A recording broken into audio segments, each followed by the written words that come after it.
الرحمن الرحيم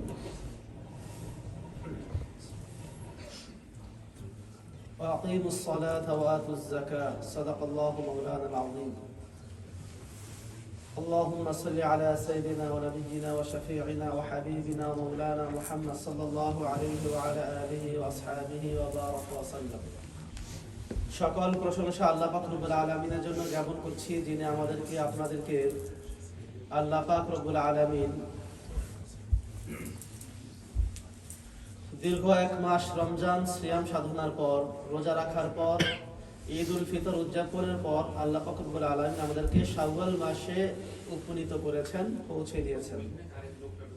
আজকে শাওয়াল মাসের প্রথম জুমা এবং শাওয়ালের আজকে ৩ তারিখ। তো শাওয়ালের প্রথম জুমা, এই জন্য শাওয়াল মাসের কি আমল করণীয় রয়েছে সে ব্যাপারে আজকে আমরা খুতবা দেব ইনশাআল্লাহ। তো রোজা আল্লাহ পাক রব্বুল আলামিন ফরজ করেছিলেন মুত্তাকি হওয়ার জন্য, লাআল্লাকুম তাত্তাকুন। এই জন্য রোজা সবচেয়ে তাকওয়ার ব্যাপারে সবচেয়ে বেশি কার্যকর। একজন লোক মুত্তাকি পরহেজগার আল্লাহওয়ালা হওয়ার জন্য, গুনাহ থেকে বাঁচার জন্য রোজার ভূমিকা সবচেয়ে বেশি। সালাত তো আছেই, রোজার ভূমিকাও রয়েছে, আল্লাহ পাক নিজে বলেছেন এটা। এমনি ভাবে আমরা রমজান মাসে যেভাবে রোজা রেখেছি, রমজানের পর শাওয়াল মাসেও কিছু রোজা আছে, নফল রোজা, সেটা নফল রোজা। তাই শাওয়াল মাসের রোজাগুলো আমরা রাখবো।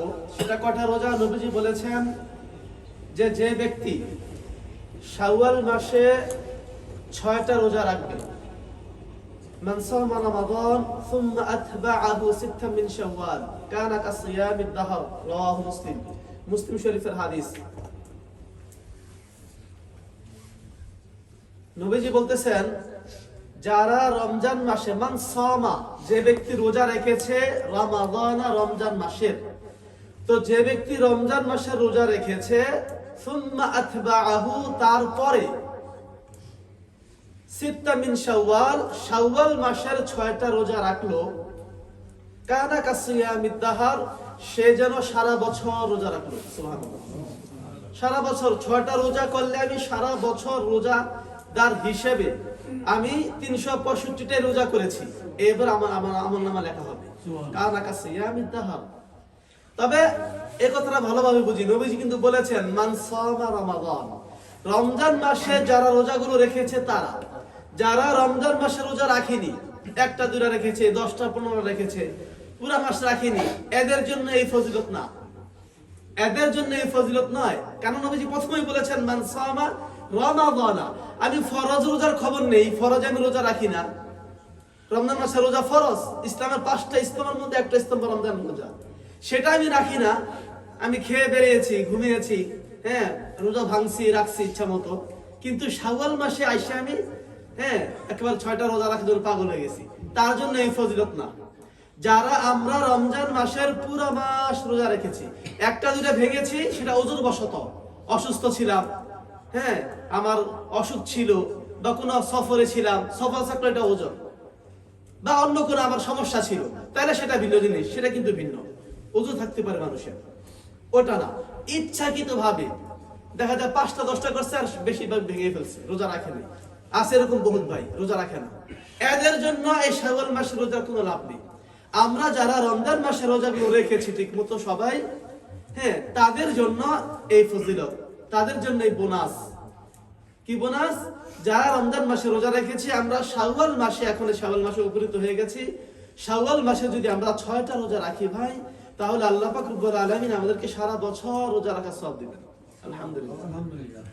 এজন্য আমরা শাওয়াল মাসে কি করব? 6টা রোজা আমরা অবশ্যই রাখবো শাওয়াল মাসে, ইনশাআল্লাহ। হ্যাঁ, এই 6টা রোজা রাখার সিস্টেম কি? সিস্টেম একাধারেই রাখতে হবে রমজান মাসের মতো, বুঝে না? আমরা ভেঙে ভেঙে রাখতে পারি। হ্যাঁ, শাওয়াল মাসের শুরুতে 1টা, মাঝখানে 2টা, আবার শেষের দিকে 4টা, 6টা হলেই হলো। শাওয়াল মাসের ভিতরে 6টা হলেই হলো, কোনো সিরিয়ালের একেবারে জরুরি নয়। তবে কেউ যদি সিরিয়াল মতো রাখতে চায় ভালো, তাহলে একসাথে আদায় হয়ে গেল, অলসতা পেল না, শয়তান পেল না। অনেক সময় অলসতা হয়ে যায়, যে একটা কম পড়ে যায়। এই জন্য আমরা চেষ্টা করব একাধারে রাখার জন্য। যদি না পারি তাহলে ভেঙে ভেঙে রাখবো, কোনো সমস্যা নেই, আমরা রাখতে পারি, কোনো সমস্যা নেই।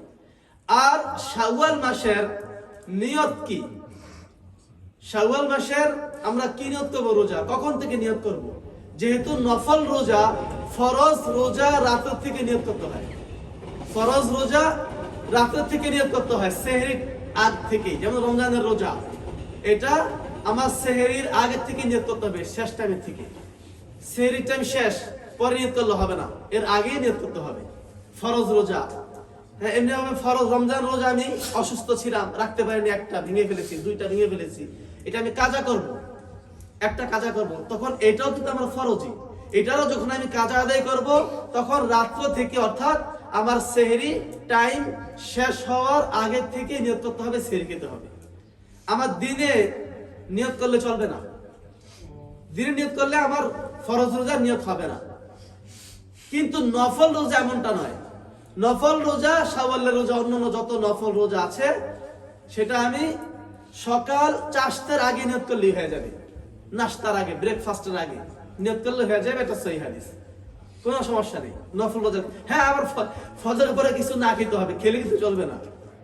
মানে আমি এক কথায় সেহরির টাইম শেষ হওয়ার পর থেকে আমি কিছু খাই নাই, সেহরিও খাইনি, রাতে শুয়ে বসছি আমি, টের পাইনি, এবং সকালেও কিছু খাইনি। এখন চিন্তা করলাম না, তাহলে আমি শাওয়ালের রোজা রেখে ফেলি। তাহলে যদি সকাল 8টা, লাস্ট 9টার আগে যদি আমি নিয়ত করতে পারি, তাহলে আমার রোজা হয়ে যাবে। যে আমি রোজা আজকে রোজা নিয়ত করে ফেললাম, তাহলে রোজা হয়ে যাবে, কোনো সমস্যা নেই। কিন্তু রাতের থেকে নিয়ত করাই ভালো, যেহেতু আমরা সেহরি খাবো, সেহরি খেলে অনেক বরকত, কল্যাণের ব্যাপার আছে। আমরা রাতের থেকেই নিয়ত করবো, সেহরি খেয়ে ফেলবো। মানে কেউ যদি না পারে, না করে, সেটার বেলায় যে ওজোর বশত সকাল পর্যন্ত টাইম থাকবে তার, এটা আমি বলতে চাইতেছি। এমন না যে সকালে নিয়ত করতে হবে, না, নিয়ত রাত্রে করবো, এটা ভালো, সেহরি খাবো আমরা। কিন্তু কোনো কারণবশত রাত্রে যদি নিয়ত করতে না পারি, তাহলে আমি সকালে নিয়ত করলে আমার হয়ে যাবে। একবার নবী করিম সাল্লাল্লাহু আলাইহি ওয়াসাল্লাম সকালে বেরিয়েছেন দাওয়াতের কাজে, দাওয়াত দিয়ে আসছেন, সকালে কিছুই খান না এই পর্যন্ত, বাসায় আসছেন দাওয়াত দেওয়ার পর। আসার নাসাই শরীফের হাদিস, সহিহ 86টা কিতাব, নাসাই শরীফ, সহিহ হাদিস। বাসায় ফিরে আসার পর আয়েশাকে বলতেছেন, আয়েশা আমাকে একটু খাবার দাও, খুব খিদে পেয়েছে আমার। আয়েশা বলল, ইয়া রাসূলুল্লাহ, আপনার খাবার দেওয়ার মতো ঘরে কিছু নেই, কি দেবো আপনাকে? আচ্ছা, ফাআনা সাইম। নবীজি বললেন, খাবার কিছু নাই, ঠিক আছে, তাই আমি রোজা নিয়ত করে ফেললাম, আমি রোজা। খাবার যেহেতু নাই, তাহলে শুধু শুধু আমি বুকে কেন কষ্ট পাবো? আমি রোজা নিয়ত করবো, সব পাবো। তো নবীজি বললেন, আনা সাইম, তাহলে আমি রোজা নিয়ত করে ফেললাম, আমি এখন থেকে রোজা। এই টাইমটা ছিল কখন? নাস্তার টাইম, নাস্তার টাইম, চাষতের আগে, এই যে 8টা 9টার মতো টাইম, এই টাইমে ছিল। তাহলে কি বোঝা গেল যে এই 9টা পর্যন্ত, নাস্তার টাইম পর্যন্ত সময় থাকে নিয়ত করা। এটা আমরা এই নাসাই শরীফের হাদিস দ্বারা আমরা এটা পেলাম। এজন্য সর্ব ওলামা কেরামগণ এটাই বলেন যে বাস নফল রোজার ক্ষেত্রে যদি কেউ না পারে, সেটা আমরা ওই টাইম নিয়ত করতে পারি। তাই আমরা ইনশাআল্লাহ সবাই এই শাওয়ালের 6টা রোজা অবশ্যই করব। তাহলে আমি সারা বছর যখনই মারা যাব, যখন আমার মৃত্যু হয়ে যাবে এবছর আগামী শাওয়াল পর্যন্ত, তাহলে আমার মৃত্যুটা রোজাদার অবস্থায় হবে। আল্লাহ পাক আমার মৃত্যুটা রোজাদার, সে রোজাদার ছিল সেই হিসেবে গণ্য করবেন। আর রোজা অবস্থায় মৃত্যু, আল্লাহু আকবার, আল্লাহ তাআলার প্রিয় পাত্র হিসেবে মৃত্যু হওয়া, শহীদি মৃত্যু হওয়া, আল্লাহ পাকের সবচেয়ে পছন্দনীয় মৃত্যু এটা। এজন্য অবশ্যই ভাই, দোস্ত, বুজুর্গ, আজিজ, আমরা কি করব? আমরা রোজা, শাওয়ালের রোজা রাখবো, তাহলে শহীদি মৃত্যু পাবো। পাশাপাশি নফল রোজা যেহেতু, একটু বলি যে আমরা ইনশাআল্লাহ প্রতি বছর আমরা কি করব? এভাবে শাওয়ালের রোজাগুলো রাখবো।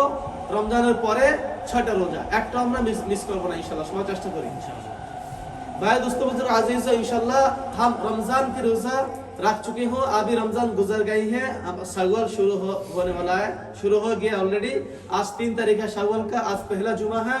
तो शव्वाल के भी रोजा का अमल है, नफल रोजा, वो 6 रोजा है। नबी सल्लल्लाहु अलैहि वसल्लम फरमाया, जो बंदा शव्वाल की 6 रोजा रखेंगे को जैसा कि वो सारा साल रोजा रखा करा। तो इसलिए क्या करना है, शव्वाल के 6 रोजा रखना होगा हम सबको। तो हम अगर शव्वाल के दरमियान हमको मौत आ जाए तो हमको रोजादार हिसाब शुमार किया जाएगा कि रोजादार के हालत में रोजा के हालत में उनको मौत आई। আমরা একটু জায়গা দেই ভাই, এক ভাই আসতেছেন, জায়গা দেই, উনি মেহমান দূর থেকে আসছেন। তো কি অবস্থা হয়েছে আমাদের মৃত্যুটা रोजा मौत रोजा की हालत में हुई है। इसलिए क्या करना हमको ये शव्वाल का 6 रोजा रखना होगा, 6 रोजा। उनका लगातार सीरियली जरूरी नहीं है, शव्वाल का 6 रोजा सीरियली रखना जरूरी नहीं है, बल्कि बस इस सारा महीने में जिस टाइम हो सके आपको बस रख सकता है, कोई मसला नहीं है। इसलिए हम भाई सब आ जाए, हम इंशाल्लाह शव्वाल की 6 रोजा रखना होगा हमको सबको। अल्लाह ताला हमारा सबको शव्वाल के 6 रोजा रखने की तौफीक अता करे। আল্লাহ পাক আমাদের সবাইকে শওয়ালের 6টা রোজা রাখার তৌফিক দান করেন, আমিন। সুবহানাল্লাহি ওয়া বিহামদিহি, সুবহানাকাল্লাহুম্মা বিহামদিকা, আশহাদু আল্লা ইলাহা ইল্লা আনতা, আস্তাগফিরুকা ওয়া আতুবু ইলাইক।